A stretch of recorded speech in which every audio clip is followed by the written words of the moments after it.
A lot of the discussion here is always about the technical dynamics, the way in which systems are being attacked, but we don't often give as much attention perhaps as is necessary to that overlap between physical and virtual.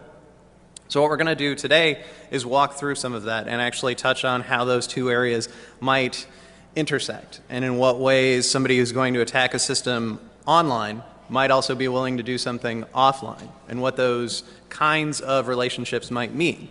We think about the virtual environment as its own animal, but realistically speaking, they could be entirely different. They could have some distinct drivers that are in common. They could have some very distinct differences. And so that's the point of today's talk. So to tell you a little bit about myself, I'm Tom Holt. I'm the first guy on the slide. I'm an associate professor at Michigan State University in the School of Criminal Justice. I do a lot of research on cybercrime and the social dynamics of the internet and how that affects criminal behavior, whether it's hacking, whether it's prostitution, or something else. And so our interest, both Max and I, was in trying to understand a little bit more about what is going on in the context of physical attacks and cyber attacks. I'm just going to jump right into the first slide since a lot of this is relatively introductory anyway.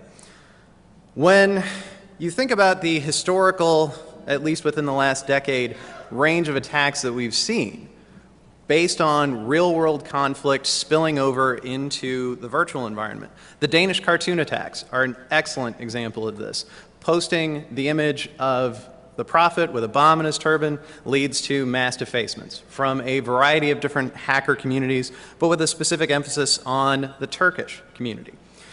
You could go all the way back to the US spy plane that crashed in China in 2001 and sparked that sort of brief hacktivist debate between Chinese attackers and American hackers, defacing one another's websites. Then we have Russia and Estonia. That conflict, which began over the removal of a statue in a cemetery, leads to both boots on the ground kind of conflict and serious denial of service attacks, compromises, spamming, the list goes on. Over the last year with the Arab Spring, where we've seen mass protests in the street, physical violence that's being taped, that's being posted, that's being reposted, that's organized in part through Facebook or Twitter or other kinds of social media. The intersection of the internet is really critical, and we shouldn't just give short shrift to it. And then over the last few months, with the Anonymous and LulzSec attacks. How many of you have seen a lot about this week with Black Hat and everything else? Probably tons. This is probably old news. But it continuously occurs, and they're getting a lot of press, and they're getting a lot of attention from a variety of different outlets. When you have hacker groups like Anonymous and the LulzSec being discussed on The Daily Show, even though in jest, that really says something about the tenor of what is happening. So what we are interested in trying to understand is why there's this increasing emphasis placed on the cyber environment. The frequency of attacks is increasing, even just anecdotally. There are more resources being targeted in a variety of different ways. They might be simple attacks, they might be more serious. Regardless, it seems as though there is a distinct change in the tenor of the attacks. In addition, just over the last decade, since we have so much connectivity globally, pretty much now the only parts of the world that aren't well connected appears to be sub-Saharan Africa. Otherwise, both at the tips of Africa, there's high-speed connectivity, there's good general ability to access information. As a result, the use of technology as a force multiplier and as a mechanism for civilian actors is increasingly important. And you could argue that it's forcing a shift in both policies at the nation state toward other nations as well as toward prospective citizen attackers. Now, we've got the little Stuxnet picture up here to emphasize that point. Now, Stuxnet, nobody knows quite for sure who created it. There's lots of arguments about where it might have came from and who is responsible. But if nothing else, the fact that this kind of very targeted, weaponized malware that's out there that could be adapted by skilled actors suggests the cat is out of the bag. And how do we deal with it? How do we determine what might occur? When we think about technology in political conflict in general, we've got to look at it both as a mechanism of communication and as an attack vector. For communications, it's perfect. It's excellent for the citizen to use because you've got access to phones, you've got various kinds of connections for the internet, and you can do real-time communications. So getting a group together, having a flash mob, having the ability to organize, come together, and disband quickly is pivotal. These are cheap things to do. How many of you have a cell phone plan, and how many of you carry more than one phone at any point in time? Anybody? Good. I used to have two myself. Carry around a lot of gear, a lot of equipment. How many of you have a tablet PC and a laptop? iPads, whatever? Okay, there we go. The anonymity that's afforded by these devices is also important. You can find a variety of different ways to get online, whether you're using a proxy, whether you are going through Tor, whatever the case might be. You can find ways to access, share information, and get around. The lulzsec Twitter feed is always interesting to read and somewhat unusual. When we think about technology, this is particularly true with the jihad movement, with a variety of different extremist groups, but this point should be emphasized also. Technology gives a voice to the marginalized group. It allows them to control the message and spin it in their own way. So you could think of the camera phone that's directly recording violence on the street and posting it to YouTube or other resources is going to put a message out. The fact that Anonymous and lulzsec can post their own messages and tweak how people take their point of view.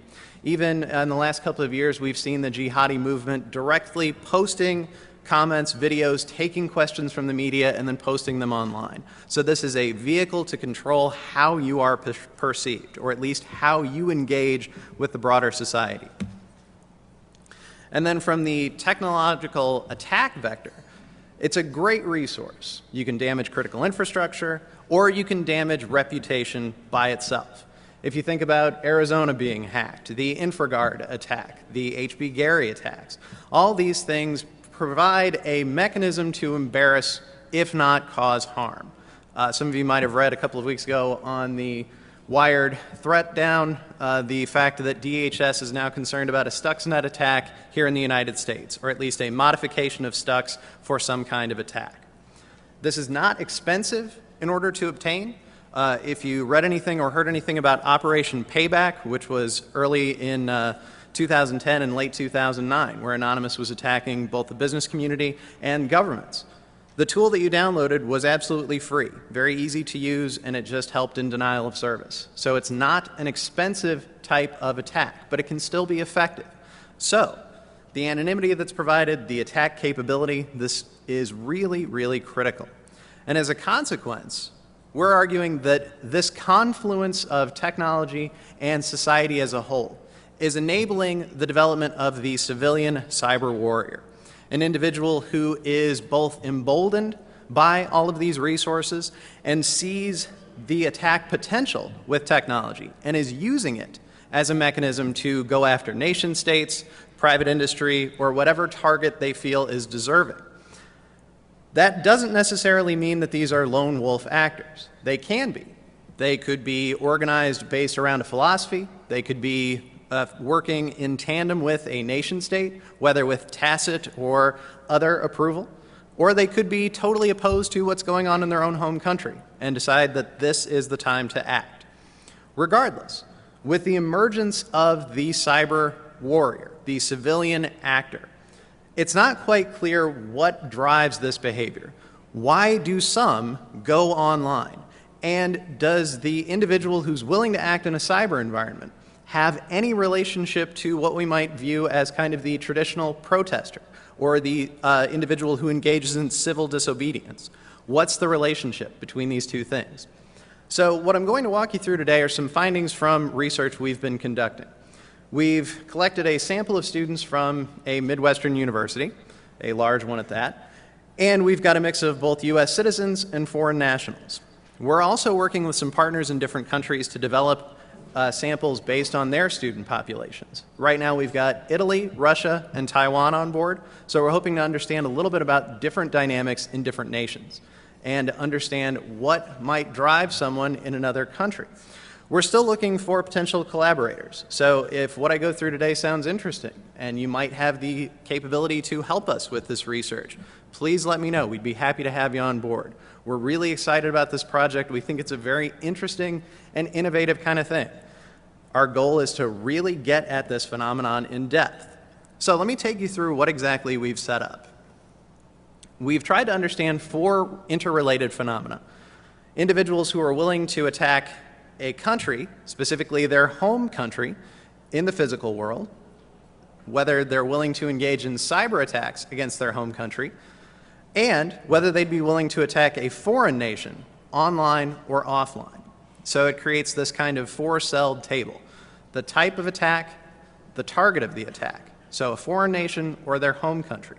And in trying to get at these mechanisms, we've had to figure out a way that would get past perhaps national identity or individual biases against other countries. It's hard to survey a population of individuals and get past personal prejudices. So when I walk through a little bit about the foreign country example, I'll show you what I mean.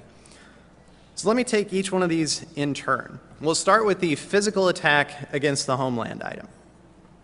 Here on the right-hand side of the screen, you will see the percentages for individuals willing to engage in certain kinds of attacks. We provided a scenario. Imagine that the country that you most closely associate with your home country or homeland, given the population of students we had are from a variety of different places, we wanted to make sure that we didn't specify a certain locale. Instead, what country are you from and where do you associate as your home country? Pretend that they've recently promoted national policies and taken physical actions that have had negative consequences to your home country. It's caused hardships for the people in your home country. What would you do in order to take action against your home country in these policies? Choose as many as you want, and within the scenario, assume you have the skills necessary to complete the act. So you can get the training, you can get the resources, whatever it is. How far would you be willing to go in support of your beliefs? As we go down the column in terms of severity, it's do nothing. A fair amount of people said I'd do nothing. Write a letter, so 70% almost said this. Participate in a protest, protest at your country's home capital. Confront one of your senior government officials about their policies. You still have a fair proportion of people who do that. Sneak into a military base to write slogans on buildings or vehicles. A relatively small proportion here agreed with that. Physically damage an electrical power substation in your country, less than 2%, and then damage a government building in your home country with an explosive device. So we only had 3 say that. So kind of a good news, bad news thing. Not too many are willing to go to extreme lengths. On the bad news side, you really only need 1 or 2 people who are willing to go to this length to actually cause some trouble. So this is the physical scale. We use the same scenario to assess physical damage to a foreign nation. Let me walk you through the cyber end of things. So it's the same scenario. Assume that you have the necessary skills to carry out any action below. We start with do nothing. Then post a comment on a social networking site like Facebook or Twitter. 77% were willing to do so. Deface the personal website of a government official for your home country. Only 13%. Deface an important government website, 12%. Compromise the servers of a bank to withdraw money to give to victims of government policies or actions, only 15%. Search your home country's government servers for secret papers that you might be able to use to embarrass the government, around 10%. Compromise one or more of your home country's military servers to affect military readiness, so less than 5%. And then these last 2 are particularly severe. Compromise the power grid to cause a blackout, less than 2%, or compromise a nuclear power plant system to cause a small release of radioactivity. So we only have 3 here. Again, good news, bad news, not too many engaging in the most severe types of attacks, but they're still there. So taking both of these examples, we then move on to the foreign question. Now, in order to assess without any bias a foreign nation, we developed a fictitious country called Bulgaria as a means of providing a non-attribution country that no one has any particular bias against. If you're from China, if you're from Russia, if you're from the United States, just pretend that a foreign country has done something to your homeland. As a consequence, what would you be willing to do, and what do you think would be appropriate for you to do against Bulgaria based on the physical scenarios? So it's the same activities, only against this fictitious country of Bulgaria. So the proportions are about the same. We have a number of people who are willing to write letters, engage in protests, travel to engage in protest, a small proportion engaging in some kind of physical conflict, and a very small number who are willing to travel in support of physical violence against that country. And then we use the same scenario for cyber attack. And the distribution is somewhat similar to the homeland issue. Many people are willing to post a comment publicly on Facebook or Twitter. Some are willing to engage in defacements. Server compromises are acceptable to a certain proportion. And the compromising military servers causing harm against power structures and otherwise, a small percentage. So if we take this for what it is, this is telling us that a very limited number of individuals, regardless of skill or capacity, are willing to engage in extreme acts of violence. But what we might consider as kind of common forms of protest, a more healthy proportion of people are willing to do this. When we took these items and ran some crosstabs, we didn't find a lot of difference between the geographic actors. So whether you were a U.S. citizen or a foreign national, there were no significant differences between the two. But on gender, we separated this by male and female, and it seems as though males are a little more likely to travel for protest and confront government officials, at least on the physical side of things. On web defacement and server compromises, again, this is a little bit more heavily skewed towards men. This fits to a certain degree with what we know about the general demographic composition of the hacker community. If we think about cyber attacks as perhaps an extension of hacker capabilities, this is a somewhat interesting relationship and one that we might expect to see. Moving from the general basic demographics, we've tried to figure out ways to predict who's going to engage in these kinds of attacks based on certain criteria. So I'm going to walk you through some regression analyses through the statistical models that we've created. But first I want to give you a sense of the measures that we used. We tried to create a variety of different independent variables based on emotional national identity. How much do you attach yourself to your national identity? Your belief in equality for groups, antagonism towards outgroups, to groups who are different from you. The level of nationalistic ethnocentrism, so something akin to national pride or willingness to engage in violence based on your nation. The willingness to engage in either physical or cyber attacks. So taking our cyber items, we want to see if there's any correlation with physical attacks, and vice versa. So we have country of origin, willingness to engage in software and media piracy. Given the prominence of the anonymous and lulzsec attacks, we wanted to see if there's any relationship at all between piracy and acts of civil disobedience or protest or otherwise. We had some other items for different types of computer crime, but they weren't very correlated. They didn't really show any kind of relationship. The level of technical skill that a person has, and finally demographics based on age and gender. So here's the national identity scale. I'm proud to be a citizen of my home country. I'm emotionally attached to my home country and am emotionally affected by its actions. Although at times I may not agree with the government, my commitment to my home country remains strong. I feel a great pride in the land that is my home country. When I see my home country's flag flying, I feel great. And the fact that I am a citizen of my home country is an important part of my identity. So this was a Likert scaled item ranging from 1 to 4. Strongly disagree to strongly agree. The more someone agrees with these statements, the more they have a very high emotive national identity. And we adapted a lot of these items from political science and from military science research on willingness to support military action in general. Belief in group equality. Again, the more heavily skewed towards agree, the more you believe in group equality. Group equality should be our ideal. All groups should be given an equal chance in life. We should do what we can to equalize conditions for different groups. We'd have fewer problems if we treated people more equally. We should strive to make incomes as equal as possible. And finally, no group should dominate in society. Outgroup antagonism. Some groups of people are simply inferior to other groups. If certain groups stayed in their place, we'd have fewer problems. It's probably a good thing that certain groups are at the bottom and other groups are at the top. Inferior groups should stay in their place, and sometimes other groups must be kept in their place. So those who are more supportive of outgroup antagonism, so this is again scaled towards agree, the more higher their overall willingness to engage in perhaps attacks. Nationalistic ethnocentricity. Other countries should try to make their governments as much like my home country's government as is possible. Generally, the more influence my home country has on other nations, the better off they are. And then finally, foreign nations have done some very fine things, but my home country does things in the best way of all.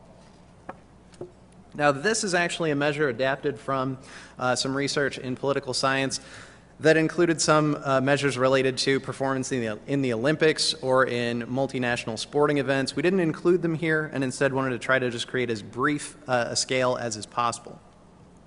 On the attack side, we have the maximum form of attack an individual is willing to perform against either their home country or Bulgaria. So how far would you go in the context of an attack? We've used this as a correlate to understand if this predicts any form of attack in general. For a country of origin, being a U.S. citizen or a foreign national, within this sample, our foreign nationals comprise about 10% of the overall sample. And this includes students from China, Russia, the Middle East, including Iran, and a few other nations. And then finally, participation in piracy. This was how many times in the last 12 months have you knowingly downloaded, used, or made copies of software or media? So media being television, music, or movies. And this might be of interest, the computer skill item. We included a battery of questions related to how they use technology, what kinds of things they can and can't do with computers, and used these 3 items to create kind of an advanced skill factor. Can you use an operating system like Unix or Linux? Can you use a standard computer programming or scripting language? And have you ever installed an operating system like Unix or Linux? That way we get those who might have a slightly higher skill set relative to others. And then age and gender. So taking these items, we tried to develop a model to predict the most extreme act that an individual would engage in. So what predicts the most severe attack against their homeland in a physical context? What was significant is cyber skill. So how much computer technology skill do you have? The more skilled the actor, the more willing they were to engage in an extreme form of physical protest. Homeland support, what nation are they from, was also related. Willingness to perform a cyber attack, this was a positive relationship. So if you were going to engage in a physical act, you're also likely to engage in a very serious type of cyber attack. Pirating software or media was also significant. So the more they engaged in piracy, the more likely they are to engage in a physical attack, which is kind of interesting. We weren't expecting to find this. And then outgroup antagonism. This was actually a negative relationship. So those with minimal outgroup aggression were more likely to engage in some kind of protest. So this is somewhat interesting. Perhaps there's maybe an activism effect at play, someone who feels there should be generally little aggression towards other groups, and who feels as though cyber and physical attacks are related. When we used this model to predict cyber attacks against the homeland, we found some of the same relationships. An emotive national identity was relatively significant, but it's negative. So those who have a minimal emotional attachment to their home country are willing to engage in cyber attack, which we didn't find in the physical model. U.S. citizens were more likely to engage in cyber attack. Willingness to perform a physical attack was highly related here. So there's a significant correlation between these 2 acts. And then the pirating software or media was again significant. So we're seeing piracy as a somewhat significant predictor. These homeland models worked really well. There's a problem though. We couldn't get the Bulgarian attack models to work at all. Nothing was significant in terms of predicting the most severe type of attack. It could be that we're missing some important predictors, that the items that we have just are not correct. It might be, alternatively, that it's no specific predictor. So let me walk you through a few other models that we tried to develop to get at this issue. We created a dummy variable for multiple attacks. Would you only do one thing, or would you be willing to engage in multiple attacks? And with this, we actually found some of the same relationships. On the physical end of things, engaging in an attack against your homeland, Those who believe in group equality were more likely to engage in multiple forms of physical attack against their homeland. For outgroup antagonism, this is again negative. So those with minimal aggression towards outgroups or towards groups that do not resemble them were more likely to engage in physical acts. The homeland variable is significant, so US citizens were more likely to do this. And then finally, cyber attack was also significant. Now, given that the US is coming up as a somewhat important predictor here, perhaps it has something to do with the perspective of free speech, with political expression here in this country. We're not quite sure if this is something distinctive or otherwise. On the cyber end of things, the homeland issue drops out, as does outgroup aggression, but negative emotional national identity is still significant. So those who have minimal attachments to their home country are more likely to engage in multiple forms of cyber attack. Piracy is again significant, as is a willingness to engage in physical attacks. What's interesting is that we were finally able to get the Bulgarian models to work, so this foreign attack finally hung together. On the physical end of things, outgroup antagonism is again negative. So the less extreme you feel about outgroups, the more likely you are to engage in multiple attacks. The cyber attack variable is significant too. On cyber attacks themselves against Bulgaria, only two things mattered: a willingness to engage in physical attacks and group equality. But here we're seeing a negative relationship. So those who feel that group equality is not important, that we should actually have some kind of apportioning of groups within any given community, is significant. And this is somewhat different than what we were expecting to find. Now, based on this, we've just looked at severity and we've looked at multiple types of attacks. So we wanted to see what happens with each specific form of behavior. And given that the distributions are a little funky, we had to only include certain items because otherwise we couldn't get the models to work. There just was not statistical power. So here, the signs are a reflection of positive or negative relationships. And we have the odds ratio below, as well as, it's probably hard to see, but these little dashes are significance for each variable. So you can see that doing something, individuals who are willing to do something on behalf of their nation, this is mostly negative. Cyber attacks don't appear to matter for some reason when it comes to doing any type of activity. But it is completely important for writing a letter, engaging in physical protest, traveling to engage in a protest, and confronting a government official. These are extremely significant variables. And the same with advanced skill. So the more skill an individual has, the more likely they are to engage in physical attacks. Outgroup antagonism is negative here across multiple forms, and group equality is only significant when it comes to writing a letter. The other variables are not included here because they were non-significant. In terms of cyber attacks against the homeland, we see physical attacks as, again, being highly significant predictors, and the same with piracy. Emotive national identity is also relatively low, so it seems as though individuals with minimal attachment to their home country are more likely to engage in cyber attacks. Group equality is only significant for doing something and posting a message on Facebook, and it's again negative in a slightly different direction than what we would have expected. On the physical end of things, with regard to cyber attack against Bulgaria, this was again a very highly related, very positive relationship. Age was significant for doing something. So the older you are, the more likely you are willing to do something against a foreign nation. Outgroup antagonism was significant for only writing a letter and participating in a protest. And then when it comes to cyber attacks, there were only 3 significant predictors out of all those independent variables. Piracy and engaging in a physical attack predicted web defacements and bank server compromises. And posting a message on Facebook relates to group equality as a somewhat significant predictor. So, using these different models, it seems as though the physical attack is highly significant, piracy matters, and in general, we find very minimal influence of what we might refer to as ethnocentric beliefs. Demographic predictors are not necessarily strong. Gender doesn't seem to matter. Age doesn't seem to necessarily matter. The relationship between technological skill and the attack type we thought was relatively interesting also, given that it's tied to physical attacks overall. Maybe it's something to do with general involvement in technology. We might think of the hacker culture as being, to a certain degree, kind of counterculture, this belief in information being free and otherwise. Maybe this has some influence. The fact that it doesn't matter when it comes to either domestic or foreign cyber attack, though, is different than what we might have otherwise expected. Perhaps it's a suggestion that in a virtual environment, attackers are willing to do whatever they can, regardless of overall skill. In terms of the physical and cyber attack relationship, it seems like these two spaces really converge. If you're willing to do something in one domain, you're probably going to be willing to do it in the other.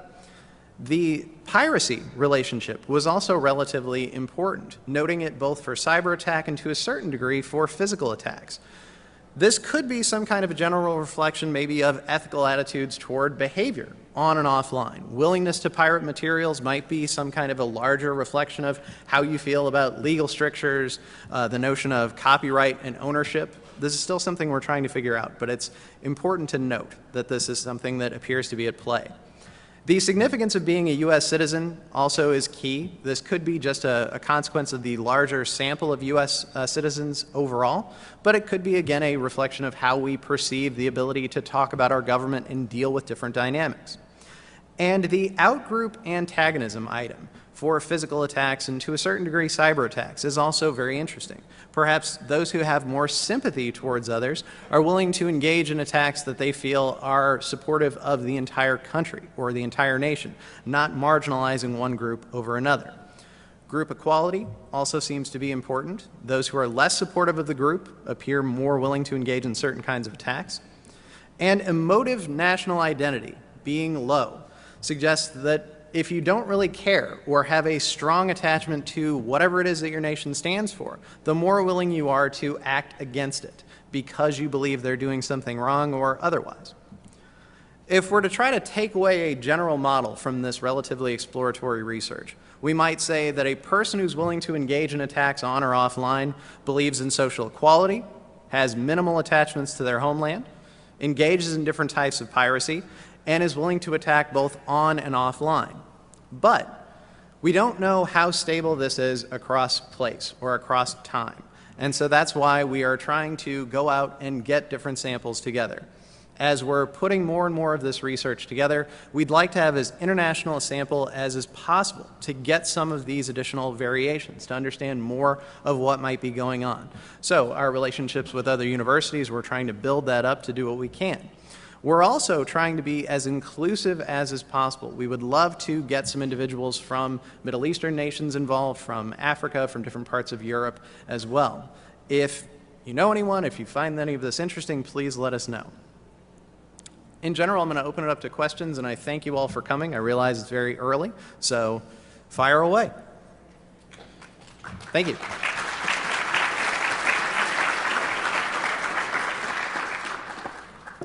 Go ahead.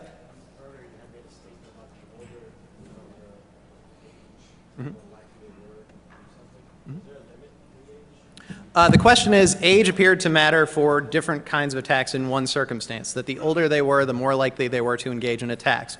No, we did not bound age by any specific category. Instead, it's just a reflection of the age of the student population as a whole. At the high end, I think it was around 35, but we only have a small number of individuals who are in that age category.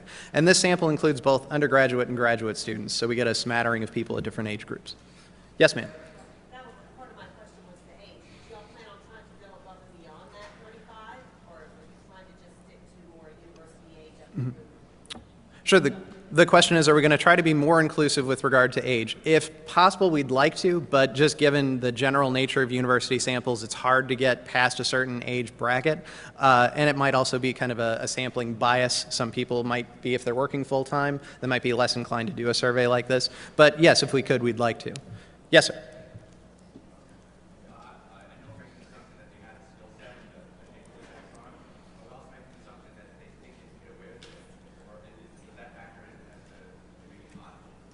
So the question is, you looked at skill, but could it also be something related to anonymity? Might that be important? It certainly could be. We have some other items that are included relating to how they perceive virtual environments, but we didn't include them in here. Instead, we thought, well, let's see if any of these sort of political science items might matter. Since only a few of them are significant, it's possible they might. So we are going to include these in our further analyses. Yes, sir.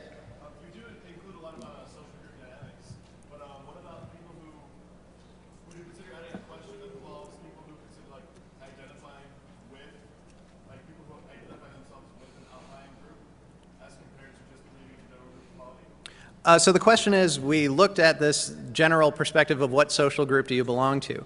It's possible that being affiliated with or perceiving yourself as a minority group or attached to some other type of small group within a larger population might matter. We don't have that in our initial survey. We do have an item for what nation are you from. We didn't want to include religion or some other potential hot button issues that might turn someone off from completing it, but it's possible that it might, and that is something that we definitely will think about including in further survey. Yeah, I mean, I don't mean like get specific, like what you believe in, but like, do you identify with a group that is considered smaller than the whole?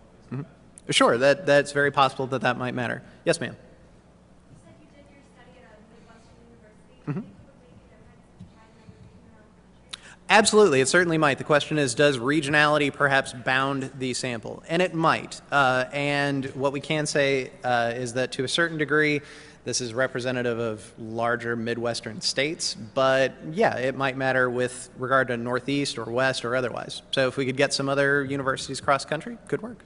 Yes, sir.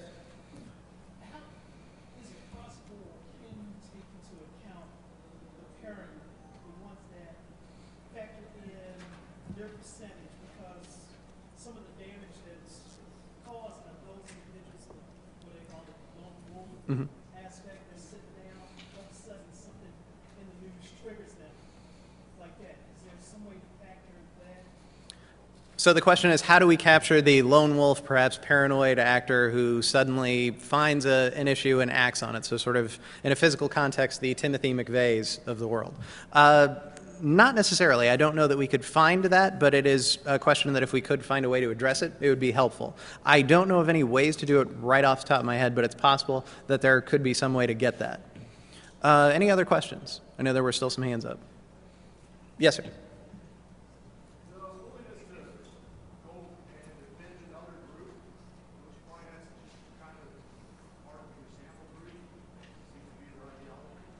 The willingness to engage in attacks in support of another group, is that just perhaps part and parcel of being in a college campus, maybe just the general dynamic of being within this age group? It's possible. It's hard to say, though, whether this is just a representation of U.S. college students as a whole. I don't know. If we can find other ways to get at this, hopefully we can find ways to answer it. With the Italian, the Russian, and the Taiwanese samples, we're hoping that that might get at that a little bit more with different regional and national contexts. Perhaps there are some differences. Yes, sir.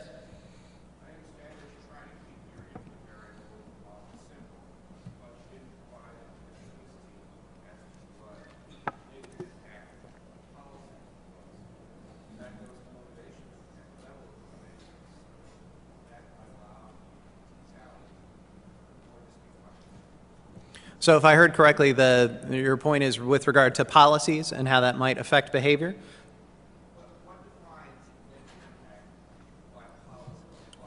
Gotcha.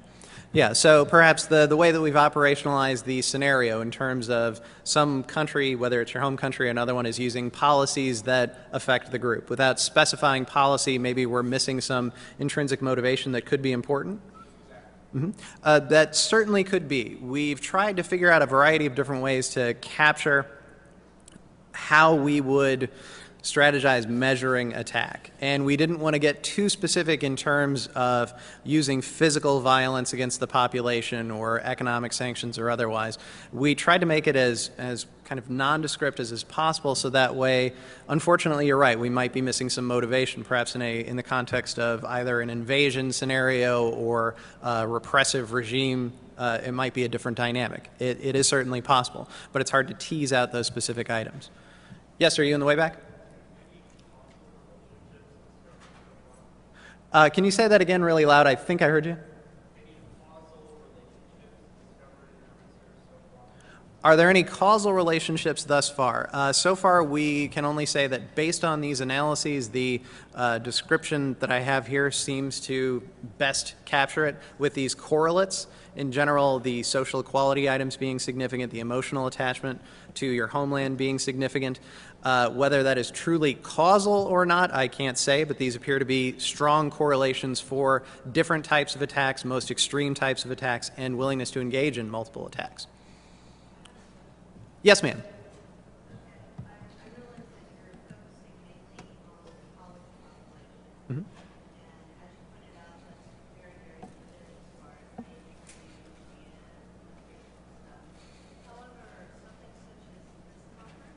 You have everything from adolescents to graybeards, and they're from all over the world.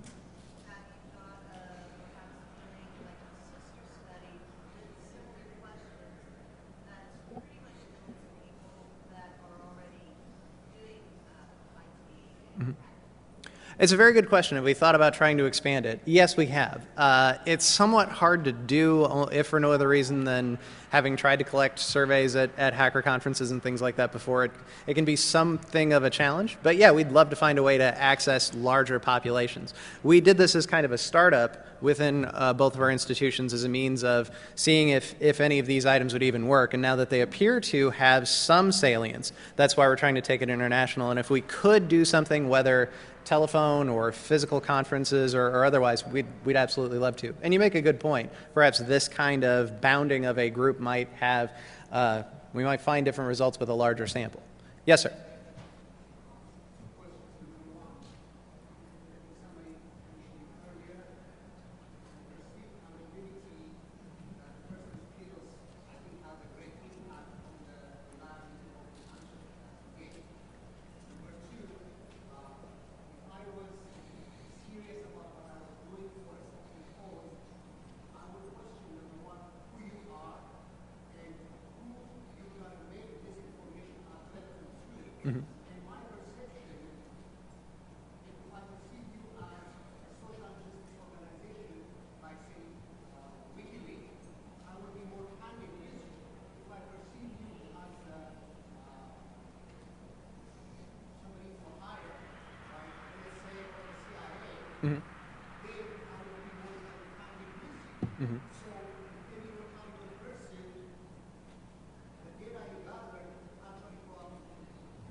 Sure. So the first point relates to anonymity. Maybe that does have some influence here. You're absolutely right. The second point is how we are perceived might affect the responses that we get. There is truth to that. That's why when we administered the survey, we sent it out to a 25% stratified sample of the university. We offered no kind of payment for participation or otherwise, and just clearly elaborated the purpose of the study and our role as researchers within the institution. This was not funded by any particular group or otherwise, so we were as transparent as is possible about our motives for conducting this survey. You're right that individual respondents might have their own kind of ideas about this. When I tell people I work in a school of criminal justice, that immediately sets off certain bells for some people. So you're right, this might influence some of the results. In general, however, I think this gives us at least an initial window into trying to explain some of this phenomena or identify relevant questions. So though certainly different factors might affect the individual respondent, I think this gives us a starting point, if nothing else, to begin a dialogue about who's going to engage in certain forms of attack. Are there any other questions? Yes, sir.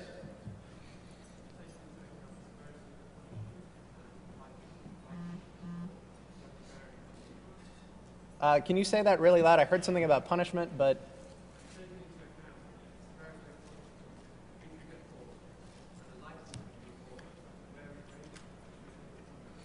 Good. So the question is, did we factor in anything about being caught, the potential for harm by government or by some sort of law enforcement agency? No, we did not. When we've surveyed students in the past about their perceptions of different types of punishments and the deterrent effect of different punishments, it appears to be relatively ineffectual. There have been a variety of different social science studies looking at computer attack, and the only time that deterrence has any kind of influence at all appears to be with regard to software piracy by university-sanctioned groups, but less so from law enforcement and otherwise. So we didn't include those items because we thought we weren't going to get much bang for our kind of instrumental buck. But it is something that could matter, particularly in other nations where there might be more oppressive or authoritarian kinds of sanctions. So certainly it might matter. As we branch out into other nations, we're going to look at this issue with some depth. There was a question over here? Yeah.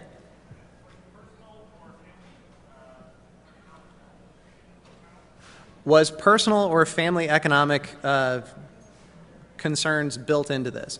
We did include items for employment. There was, are you full-time, part-time, unemployed? We didn't include anything about their actual sort of income level, but just looking at employment as a measure, it was non-significant across some of these models, so we threw it out.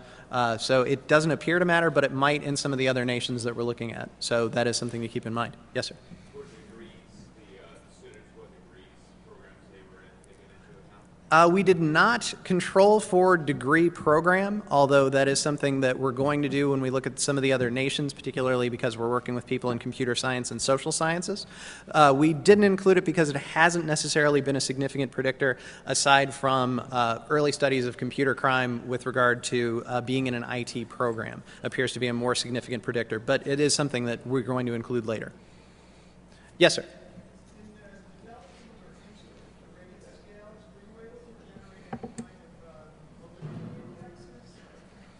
Yes, we do have some validity instruments. They can be provided if you're interested in seeing them. In particular, the emotive national identity, outgroup antagonism, and group equality items were taken from relatively heavily tested research, so they have some validity already in the empirical literature. So we'd like to say that these are stable. The cybercrime measures that we've included are from different studies within criminal justice and criminology, and they have pretty high validity as well. Any other questions? Yes, ma'am.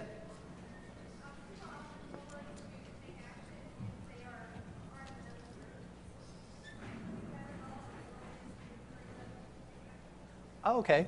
Did we measure anything with regard to encouraging others to take action? So kind of spurring activity by others? Not necessarily. If you wanted to think of it that way, perhaps the posting on Facebook or Twitter might be something of an enticement to others or an inducement, but not directly spurring action by others. No, we didn't include that. We kind of debated back and forth about including things like engaging in denial of service attacks or explicit types of attack, but did not include them just for fear about how individuals might perceive it. We included it as some control measures. Have you ever created malicious software? Have you ever used it? But the proportion of respondents who said yes was so low that they provide relatively little in terms of explanatory power. But the enticement question is something that we should definitely look into. Any other questions? No? Well, good. Thank you all for coming. I hope it was interesting. Feel free to shoot us some emails if you need anything.